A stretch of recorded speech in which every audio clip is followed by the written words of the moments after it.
నమస్తే.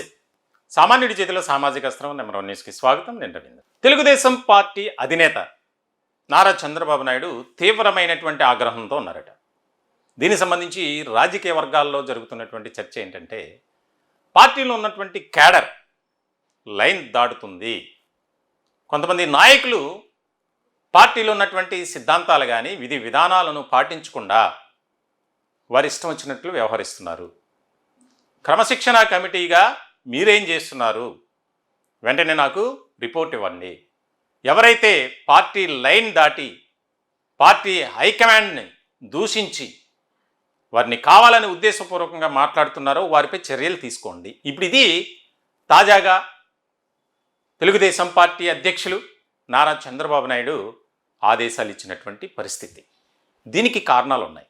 ఎందుకు అధినేతకు ఆగ్రహం కలిగింది అంటే, తాజాగా జరుగుతున్న పరిణామాలు.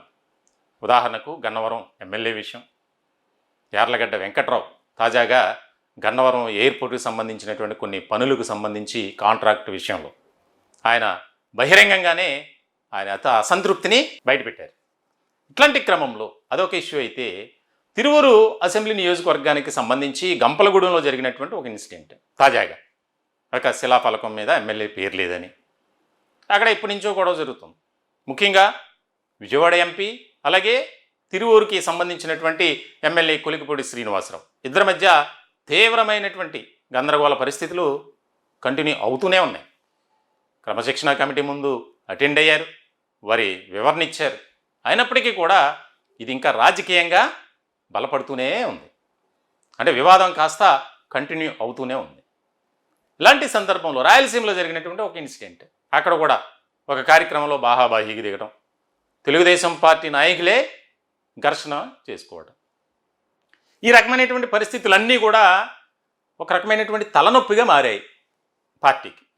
తెలుగుదేశం పార్టీ అంటే క్రమశిక్షణకు మారు పేరు అనేది అందరికీ తెలిసినటువంటి అంశమే. కానీ ఇటీవల కాలంలో 2024 ఎన్నికల తర్వాత నామినేటెడ్ పోస్టుల విషయంలో కానీ, ఎంపిక విషయంలో కానీ, అలాగే కొన్ని వ్యవహారాల్లో మాకు అన్యాయం జరిగింది, ఈ రకమైనటువంటి పరిస్థితులు ఉన్నాయి, మేము పార్టీలో ఉండాలా బయటికి పోవాలా అని కొంతమంది వారి స్వరాన్ని కాస్త బిగ్గరగానే వినిపించారు.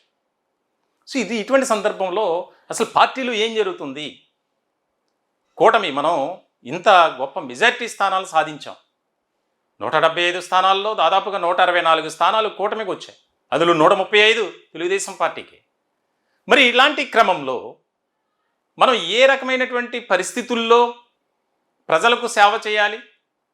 మనం ప్రభుత్వంలో ఒక కీలకమైనటువంటి భూమిక పోషిస్తున్నాం, సింహభాగం మనదే అని ఆలోచన చేయకుండా చిన్న చిన్న విషయాలకి, కాంట్రాక్ట్ విషయాలని, శిలాఫలకం మీద పేరు లేదని, ఫ్లెక్సీ మీద చిన్న ఫోటో వేశారని, ఈ చిన్న చిన్న కారణాలతో పార్టీని ఒక రకమైనటువంటి బ్యాట్ చేస్తున్నారు అనే ఆవేదన పార్టీ అధినేత చంద్రబాబు నాయుడులో చాలా ఎక్కువగా కనిపిస్తుంది. సో ఇటువంటి సందర్భంలో తెలుగుదేశం పార్టీలో క్రమశిక్షణ కమిటీ ఒకటి అనేది ఉంది. దాంట్లో సభ్యులు 4 ఉన్నారు. చైర్మన్ పల్లా శ్రీనివాసరావు ఆయన ఉన్నారు, దానికి వ్యవహరిస్తున్నారు. ఇలాంటి సందర్భంలో అసలు మీరేం చేస్తున్నారు? దీనికి సంబంధించి ఇంత వివాదం జరుగుతుండగా, ఇన్ని వ్యవహారాలు నడుస్తుండగా మీరు వారిని పిలిచి వివరణ తీసుకోవాలి కదా, ఎందుకు సైలెంట్ మోడ్లోకి వెళ్ళారు అనేది కూడా క్వశ్చన్ చేశారట. దీనికి సంబంధించి రాష్ట్ర రాజకీయాల్లో మరి ముఖ్యంగా తెలుగుదేశం పార్టీ వర్గాల్లో ఒక ఆసక్తికరమైనటువంటి చర్చ జరుగుతుంది. అంటే సాధారణంగా గతంలో జరిగినటువంటి పరిణామాలు, ఎవరైనా సరే పార్టీని ధిక్కరించి వారి స్వరాన్ని వినిపిస్తే సస్పెండ్ చేయకపోయినా ఆ రకమైనటువంటి పరిస్థితులు ఉండేవి. పార్టీలో సరైనటువంటి ప్రాధాన్యత ఇవ్వకపోవటం, గుర్తింపు లేకపోవటం, సముచితమైనటువంటి స్థానం ఇవ్వరు తెలుగుదేశం పార్టీలు. గతంలో జరిగే చాలా పరిణామాలు అధికారంలో లేనప్పుడు. మరి అధికారంలో ఉన్నప్పుడు ఏ విధంగా ఉండాలి? ఈ రకమైనటువంటి ఆలోచన విధానంతో ముందుకు వెళ్తే మరి పార్టీలో రాబోయే కాలంలో ఎలాంటి పరిణామాలు చోటు చేసుకుంటాయి అనేది ఇక్కడ ముఖ్యమైనటువంటి విషయంగా చంద్రబాబు నాయుడు ఆలోచన చేస్తున్నారట. ఇప్పటికే కొంతమంది నారా లోకేష్ ఆయన్ను అంగీకరించినటువంటి వారు సీనియర్లు చాలామంది ఉన్నారు. వారి అసంతృప్తి, వ్యతిరేకతను కూడా బయటపెట్టారు. అలాంటి వారి విషయంలో కాస్త ఆచితూచి అడుగులు వేస్తున్నారు చంద్రబాబు నాయుడు.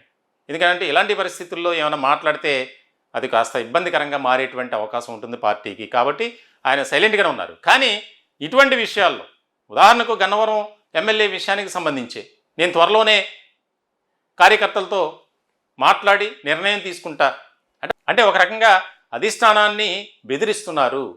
ఇలాంటి వారి పట్ల ఏ రకమైనటువంటి విధానంతో నిర్ణయం తీసుకోవాలి అనేది ఒకటి. మరి ముఖ్యంగా విజయవాడ ఎంపీ కేశినేని చిన్ని కానీ తిరువూరు ఎమ్మెల్యే కొలికిపూడి శ్రీనివాసరావు ఈ ఇద్దరి వ్యవహారంలో రాష్ట్ర రాజకీయాల్లోనూ ఒక ఆసక్తికరమైనటువంటి చర్చగా మారింది. సరే, ఇద్దరి మధ్య సమన్వయం కుదర్చడానికి ఒక రకమైనటువంటి ప్లాట్ఫామ్ ఏర్పాటు చేశారు. 2 సార్లు క్రమశిక్షణ కమిటీ ముందు హాజరయ్యారు మంగళగిరి కేంద్ర కార్యాలయంలో. కానీ దాని ఫలితం ఏమైనా ఉంది అంటే ఏమీ లేదు. ఎవరికి వారే యమునా తీరే అన్నట్లుగానే వారి వ్యవహార శైలి ఉంది. మరి ఇలాంటి సందర్భంలో ఇది ఒక ముఖ్యమైనటువంటి అంశంగా తీసుకున్నారు. ప్రభుత్వంలో కీలకమైనటువంటి భూమిక పోషిస్తుంది తెలుగుదేశం పార్టీ. మరి పార్టీని కూడా ఇక్కడ నిలబెట్టుకోవాలి, కాపాడుకోవాలి. పార్టీలో ఉన్నటువంటి కేడర్ ఏం చేస్తుంది? ఇప్పటికే రాష్ట్ర వ్యాప్తంగా కొన్ని విషయాల్లో, అనవసరమైనటువంటి విషయాల్లో పార్టీ నాయకులు జోక్యం చేసుకుని అక్కడ స్థానికంగా బ్యాడ్ అవుతుంది పార్టీ. ఈ రకమైనటువంటి విధానం ఉంటే నేను చాలా సీరియస్ అవుతాను అని చెప్పి చాలా సందర్భాల్లో చెప్పారు ఆయన. వీడియో కాన్ఫరెన్స్లో కానీ, ఆయన వెళ్ళినప్పుడు కానీ, ముఖ్యమైనటువంటి నేతల సమావేశంలో కానీ. కాస్త తగ్గిందనుకున్నటువంటి తరుణంలో ఇప్పుడు మళ్ళీ ఈ రకమైనటువంటి అంశాలు. మొత్తానికైతే దీనికి సంబంధించి చాలా సీరియస్గా వార్నింగ్ ఇచ్చారట పార్టీకి సంబంధించినటువంటి క్రమశిక్షణ కమిటీకి. మరి రాబోయే రోజుల్లో ఎవరైతే పార్టీ విధి విధానాలు, పార్టీ లైన్ను క్రాస్ అయ్యి బిహేవ్ చేస్తారో, వ్యవహరిస్తారో, ప్రవర్తిస్తారో వారిపై మాత్రం చర్యలు తప్పేలా కనిపించట్లేదు. ఖచ్చితంగా చంద్రబాబు నాయుడు రెస్పాండ్ అవుతారు. ఆ రోజు చాలా తీవ్రమైనటువంటి పరిణామాలు ఉంటాయి అనేది మీ రాజకీయ వర్గాల్లో, తెలుగుదేశం పార్టీ వర్గాల్లో చర్చ జరుగుతుంది. చూడాలి ఎలాంటి పరిణామాలు చోటు చేసుకుంటాయి అనేది. ఈ టాపిక్పై మీ విలువైనటువంటి అభిప్రాయాలు కామెంట్ రూపంలో తెలియజేయండి. దయచేసి మా ఛానల్ని సబ్స్క్రైబ్ చేసుకోండి. Thank you.